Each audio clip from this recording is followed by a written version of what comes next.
হোটেলে মাংসের জন্য প্রতিটি শিয়াল বিক্রি হয় 2 থেকে 3 হাজার টাকায়, আবার কুকুর বিক্রি হয় 3 থেকে 4 হাজার টাকায়। রাতে 3-4টি শিয়াল কুকুর মেরে মাংস বিক্রি করলে পকেটে চলে আসে 12 থেকে 16 হাজার টাকা। আবার কোনো কোনো জায়গায় প্রতিটি কুকুর 500 থেকে 700 টাকায় হোটেল বা রেস্টুরেন্টে বিক্রি করা হয়। প্রতিটি কুকুরের 8 থেকে 10 কেজি মাংস হয়। এই নিয়ে ইন্ডিপেন্ডেন্ট টেলিভিশনের তালাশের একটি পর্বে বিস্তারিতভাবে একটি প্রতিবেদনও তৈরি করা আছে। বিরিয়ানি কার না পছন্দ, তাই বলে কুকুরের মাংসের বিরিয়ানি পছন্দ হবে এমন কোনো মানুষ বাংলাদেশে আছে বলে মনে হয় না। কিন্তু নারায়ণগঞ্জে বিভিন্ন হোটেলে গরুর মাংসের পরিবর্তে কুকুরের মাংস দিয়ে বিরিয়ানি রান্না করা হচ্ছে। আবার সেই কুকুরের মাংস ধোয়া হচ্ছে নদীতে।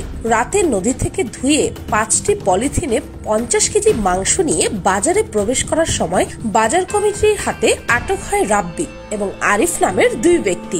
এমনকি সেখানে মরা মুরগি ও মরা গরু খাওয়ানো হয় বলেও অভিযোগ আছে। শুধু নারায়ণগঞ্জেই নয়, 2018 সালে গাজীপুর জেলার কাপাসিয়া উপজেলার বিরুজুলির আমতলী বাজারে সাগর হোটেল মালিক জাহাঙ্গীর আলম ও তারেক তার হোটেলে শিয়ালের মাংস বিক্রি করতেন। স্থানীয়দের কাছ থেকে এমন গোপন সংবাদ পেয়ে সন্ধ্যায় ভ্রাম্যমাণ আদালত সেখানে অভিযান চালায়। তখনই তাদের উপস্থিতি টের পেয়ে হোটেল মালিক জাহাঙ্গীর সহ কর্মচারীরা হোটেল থেকে পালিয়ে যায়। শিয়ালের মাংস খেলে নাকি শরীরের ব্যথা ভালো হয়, এমন ধারণা থেকে জাহাঙ্গীর শিয়ালগুলোকে ফাঁদ পেতে ধরে গলা কেটে হত্যা করে হোটেলে টাকার বিনিময়ে গরুর মাংস বলে চালাতেন। 2017 সালে নরসিংদীতে খাসির মাংস বলে কুকুরের মাংস বিক্রির দায়ে কালাম মাসুদ নামে এক ব্যক্তিকে 2 বছরের সশ্রম কারাদণ্ড দিয়েছিল ভ্রাম্যমাণ আদালত।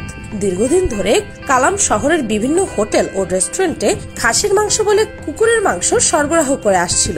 আর এই খবর পাওয়া মাত্রই যখন নরসিংদীর নির্বাহী ম্যাজিস্ট্রেট ও সহকারী কমিশনার সেখানে যায়, সেই সময়ই কালামকে কুকুরের মাংস সহ হাতে নাতে ধরা পড়তে হয়। তার কাছ থেকে 10 কেজি কুকুরের মাংস, লেজ, মাথা ও চামড়া উদ্ধার করা হয়। তবে আপনি যদি মনে মনে ভেবে থাকেন, যাক বাবা, আমি তো কোনো ছোটখাটো হোটেলে খাই না, সব নামি দামি রেস্টুরেন্টে খাই, সেখানে তো আর এগুলো করে না, তবে আপনার ধারণা সম্পূর্ণই ভুল। 2015 সালে রমজানে রাজধানীর গুলশানের অলিভ গার্ডেন রেস্টুরেন্টে ইফতার সামগ্রীর সঙ্গে শূকরের মাংস পাওয়া যায়। মান নিয়ন্ত্রণকারী সংস্থা Bangladesh standard and testing institution BSTI এর খাদ্যে ভেজাল বিরোধী অভিযানে ধরা পড়ে এই মাংস। এই চাইনিজ রেস্টুরেন্টে রমজান মাসে বিক্রির আয়োজন করা হয়েছিল বাহারি ইফতারের। কিন্তু কি দিয়ে বা কোন পরিবেশে তৈরি করা হয় এসব ইফতার সামগ্রী? তখন BSTI এর অভিযানে তা বেরিয়ে আসে খাবার তৈরি করা হচ্ছে অস্বাস্থ্যকর ও নোংরা পরিবেশে, তার মধ্যে আবার খাবারে মেশানো হচ্ছে শূকরের মাংস। যদিও ভোক্তা অধিকার আইন লঙ্ঘনের দায়ে রেস্টুরেন্টকে মাত্র 2 লাখ টাকা জরিমানা ও অনাদায়ে 3 মাসের কারাদণ্ড দিয়েছিলেন ভ্রাম্যমাণ আদালত। এছাড়াও এই বছরের সেপ্টেম্বরে এক এক্সিকিউটিভ ম্যাজিস্ট্রেটের নেতৃত্বে ধানমন্ডির শঙ্কর এলাকায় মোবাইল কোর্ট পরিচালনাকালে ওস ক্যাফেতে রান্নাঘরের সিঙ্কে কাঁচা মাংসের সাথে রান্না করা চাইনিজ ভেজিটেবল ছিদ্রযুক্ত প্যাকেটে একই সাথে পানিতে নিমজ্জিত অবস্থায় পাওয়া যায়। রেফ্রিজারেটরে রান্না করা খাবার ও কাঁচা মাছ মাংস একই সাথে খোলা অবস্থায় পাওয়া যায়। এছাড়া তারা তাদের মজুতকৃত বেশ কিছু পণ্যের চালান প্রদর্শন করতে পারেননি। গুলশান 2 নম্বর এলাকায় খাদ্যে ভেজাল বিরোধী অভিযানের এক পর্যায়ে ওয়েস্টার্ন হোটেলের উত্তর পাশের ধানসিঁড়ি রেস্টুরেন্টে ফ্রিজে সংরক্ষিত খাবার পরীক্ষা করতে গিয়ে দেখা যায় ফ্রিজে যেসব খাবার সংরক্ষণ করা ছিল তার বেশিরভাগই খাওয়ার অনুপযোগী। ফ্রিজ থেকে রান্না করা একটি হাঁস বের করে দেখা যায় তাতে ছত্রাকের আবরণ পড়েছে। এই হাঁস 15% ফ্যাট ছাড়াই 2700 টাকায় বিক্রি করা হতো। এছাড়া ফ্রিজে বড় আকারে নষ্ট হয়ে যাওয়া 2টি কোরাল মাছও পাওয়া যায়। রেস্তোরাঁটিতে 4850 টাকা পর্যন্ত কোরাল মাছ বিক্রি করা হয়। পাবদা, বড় কাতল, রুই, দেশি মুরগি সহ ফ্রিজ থেকে যা বের করা হয়েছে সবই ছিল পচা ও বাসি। এর আগে বনানী এলাকায় 2টি রেস্তোরাঁ সহ ধানমন্ডির Gloria jeans Coffees, Delhi Darbar restaurant, rice and noodles restaurant, Khushbu restaurant, cafe Dhanmondi, সুচিলি রেস্টুরেন্ট, বিয়েবাড়ি সহ অনেক নামি দামি রেস্টুরেন্টে এ ধরনের অস্বাস্থ্যকর খাবার পাওয়া যায়। রেস্টুরেন্টগুলোতে যে শুধু গরুর বদলে কুকুর এবং শূকরের মাংস আর পচাবাসি খাবার দেওয়া হচ্ছে তা কিন্তু নয়, অনেক সময় আবার গরু বা খাসির মাংসের জায়গায় গরুর মাংসই দেওয়া হয়, কিন্তু একটু অন্য উপায়ে। কি বুঝলেন না নিশ্চয়ই? গরুর মাংসে মেশানো হয় কাপড়ের রং। রাজধানীতে কোনোভাবেই মাংসের মূল্য বৃদ্ধি রোধ করতে পারছে না সিটি কর্পোরেশন। সর্বত্রই সিটি কর্পোরেশনের নির্ধারিত মূল্যের অধিক দামে মাংস বিক্রি হচ্ছে।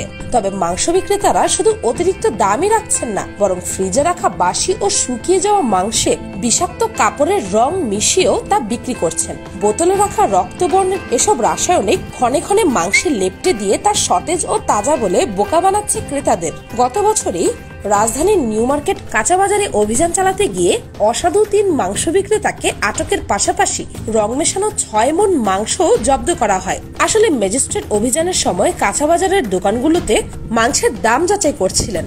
ওই সময় ফ্রিজে মজুত করা মাংস পাওয়া যায়, যা দীর্ঘ সময় ধরে মজুদ রাখায় ফ্যাকাশে বর্ণ ধারণ করে, কিন্তু ফ্রিজেই পানির জারের ভেতরে পাওয়া যায় রাসায়নিক রং। প্রথম দিকে দেখে মনে হচ্ছিল তার রক্ত, কিন্তু রক্ত তো জমাট বাঁধার কথা।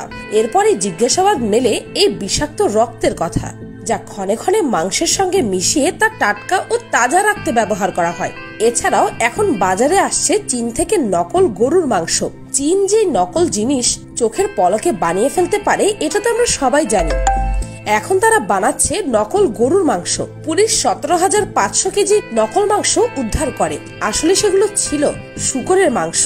একটি রুমে মাংসগুলো এক ধরনের কালো তরলের সাথে সিদ্ধ করা হয়, আরেকদিকে আগে থেকে সিদ্ধ করে রাখা মাংসগুলো মাটিতে ফেলে রাখা হয় স্তূপ করে।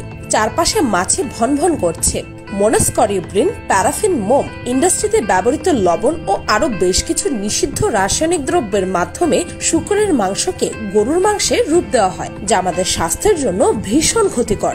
এছাড়া বিভিন্ন সময়ের অনুসন্ধানে বেরিয়ে আসে মরা মুরগির অধিকাংশই বিভিন্ন পয়েন্টে গোপনে নিয়ে গিয়ে সিন্ডিকেটের মাধ্যমে পরবর্তীতে জবাইকৃত টাটকা মুরগির সঙ্গে মিশিয়ে রাখা হয়, যা সরবরাহ করা হচ্ছে রাজধানীর বিভিন্ন নামি দামি রেস্তোরাঁ, চাইনিজ রেস্টুরেন্ট, সুপার শপ সহ বিভিন্ন খাবারের দোকানে।